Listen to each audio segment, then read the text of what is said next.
bad girl and your friends bad too. Oh, you got the swag sauce, you drippin' swag goo. You a bad girl and your friends bad too. Oh, you got the swag sauce, you drippin' swag goo. Hi guys, and today is my 1 month surgiversary. I am so honored to be here. Like, you guys have no clue how happy I am. When I tell you, I just have way more energy. I'm just overexcited about life. Like, I'm ready to conquer the day. Every day that I wake up, I understand like it's a part of this journey. So this 1 month has been long, but it has been so effective, and I'm happy that I even made the decision to have the vertical sleeve done. So first things first, let me get into a couple stats, if you will, about where I started. So initially when I started this process, I started at 289 pounds. And throughout the process, my process was 6 months long, and they kind of get you in the groove of, you know, eating healthier, taking your vitamins, drinking more protein. So those are things that are going to, of course, allow you to lose more weight, you know, as you go along the process. So I ended up my surgery date at 277.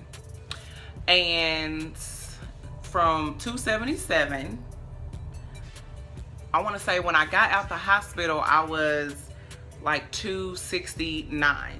Like, it's crazy. Like, I don't know if that weight came from the stomach that they took out of me, or just the fact that you've been on liquids the whole time you were in the hospital. So between the two, I'm sure, I don't know. But when I got out of the hospital, and I want to say maybe even a week later, I was like 265. So I was just like, wow, like this weight is really dropping off, you know. But I hadn't really like witnessed anything hard, you know, because you're still in the healing process. It's just hard to like eat things. It's hard to digest. So, you know, the first week or two, depending on what your doctor prefers, you are going to be on liquids. So it's hard to get those liquids in.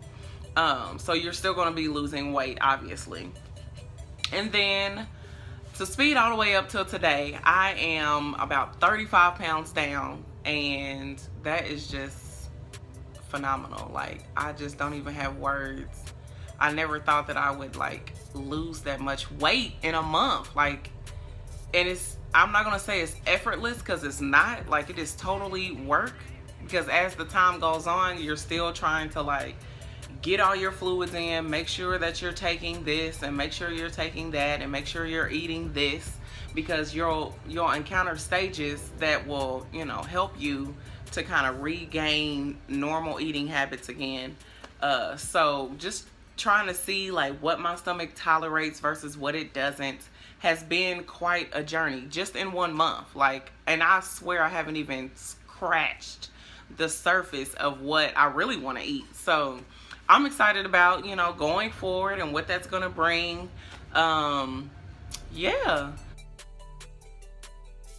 Constipation. Baby, let me tell you. The constipation is so real with this surgery. Like, it is crazy. Like, for a very small split second, I thought to myself, why did I do this? Like, what is going on? Now, before surgery, I wasn't really regular anyway, so I expected to be, you know, maybe going a little bit longer between bowel movements or whatever, but not so long to the point where I would have to actually make myself go. And the doctor did inform me and tell me, you know, as you start to regain eating and you're doing less, you know, liquids and more solids, that you're going to experience some blockage. And I experienced some blockage. Like, it was just crazy to the point where, like I said, I was doing enemas. I was desperate, y'all. I was doing enemas.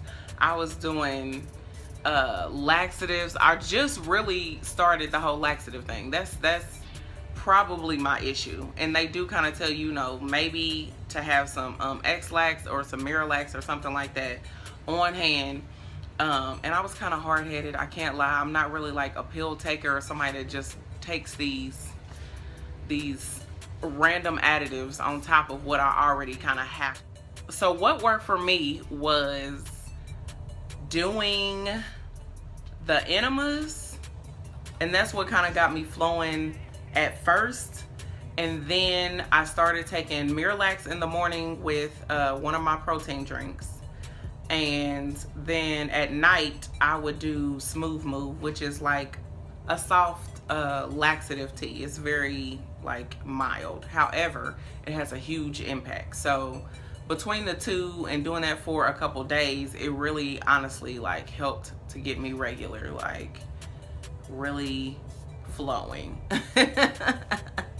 A lot of my problems with constipation came from the lack of liquid intake that I was supposed to have. Now, for some reason, because you're full at the time, you think, you know, like I'm taking in a ton of liquids, but like you really need to track how much liquid you are consuming, because otherwise you don't know. So I assume that everybody is different, and I just needed to consume more water, more protein shakes, more popsicles, whatever the liquid was. Like I just needed to consume more of that.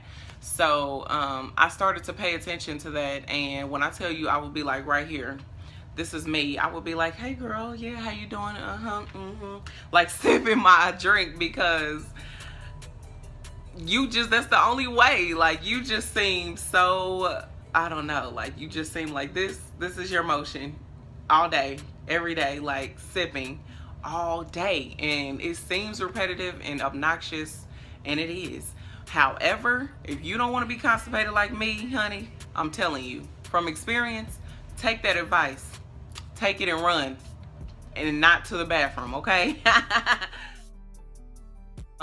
Consuming my vitamins, that kind of took me a while, I can honestly say, only because a lot of them are just gross.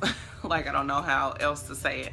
A lot of the vitamins are really gross, and you kind of like have to fish through, you know, different brands just to kind of see like what works for you, what you can tolerate. So I'm now up to like 5 or 6, or do I take 7? Look, I'm like, I don't know.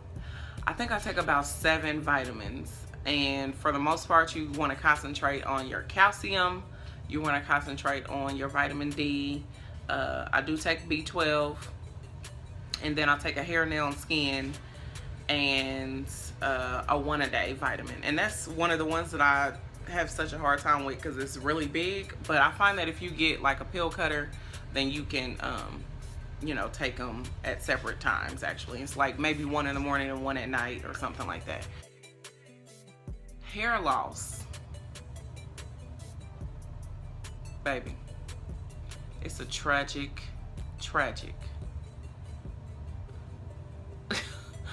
it's a tragic thing, okay? Like I didn't expect this hair loss to take place so soon. Like everybody that knows me knows, you know, I got red hair. Red is like my color. So I always tend to like dye my hair quite often, you know, just to, you know, keep it red. Well, I think between me dyeing my hair and having this surgery, because hair loss is one of the side effects, it just really kind of took a toll on the girl's edges, y'all. Like, I can't even show y'all. I'm so insecure with it.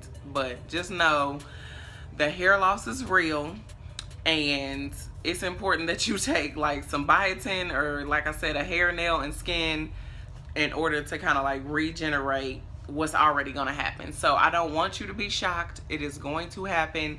Some people say it's not like a ton of hair. Some people say it comes out in clumps. Some people say it just thins out. Whatever the case may be, know that it's a possibility and it's going to happen. That's all I'm going to really say about that. I almost died, but my husband was my supporter and my saving grace, and I lived on, and here I am wigging it up, and I'm just fine, okay? My scars, let me show you. Hold on, wait a second. So as you can see, There's one there. There's one there. I don't know if you can see that. One there, and then this one right here is probably the one that isn't quite healed. It's healed from the outside, but not on the inside, if you know what I mean. Like, I can still kind of feel that when it's a little tender sometimes. I don't know if that's the one that they brought my stomach out of, but it's the biggest one that I had. And then there's one that's kind of like in my belly button, and then there's one there, and one there, and then there's one like right there, like underneath my breast line. All in all, it's a total of 6 incisions, and they put like that liquid band-aid sort of type of stitch stuff. It just kind of like dissolves as time goes on. But yeah, like, I feel like I'm happy with, you know, my scarring and how it looks now, and I haven't really done a whole lot with them, just because coming out of the hospital they kind of tell you like not to really like put things on it until, you know, your stitches and stuff have kind of like came off. So I do occasionally put like some shea butter, cocoa butter, specifically in those areas, but I mean, if you put lotion and whatnot on anyway, I feel like that's just as good, especially because they shrink so small, and they really do start to blend in with your skin. So yeah, I mean, scarring, I'm happy with it. I'm not sure what it's gonna look like a year from now, but I'm assuming that, you know, according to what they look like now, they will be fine, and I may potentially wear a 2-piece. I don't know. But yes, that's going to conclude my 1-month surgiversary video. If you have any questions, any concerns about, you know, your decision to go ahead and have the sleeve, just let me know in the comments. I'll be happy to answer any of your questions. I want you guys to be around for my journey, so subscribe to the channel, okay? And hit the bell. Like, that's so important. I really want you guys around. I appreciate all the love that I've gotten so far, and yeah, like, I'm so excited about what life has in store. I just think that for me, you know, this decision about having the surgery was one that, you know, I knew was very detrimental to my life and my family's life. And, you know, to be 1 month out and for things to just be going so well, like, I can't even imagine, you know, where I'll be a year from now. Like, I'm just so excited and happy with my results. And yeah, like, to anybody who's out there thinking about doing it, like, my answer is do it. I still believe that this is definitely something that can truly help people. So yeah, go for it, do it, and be blessed.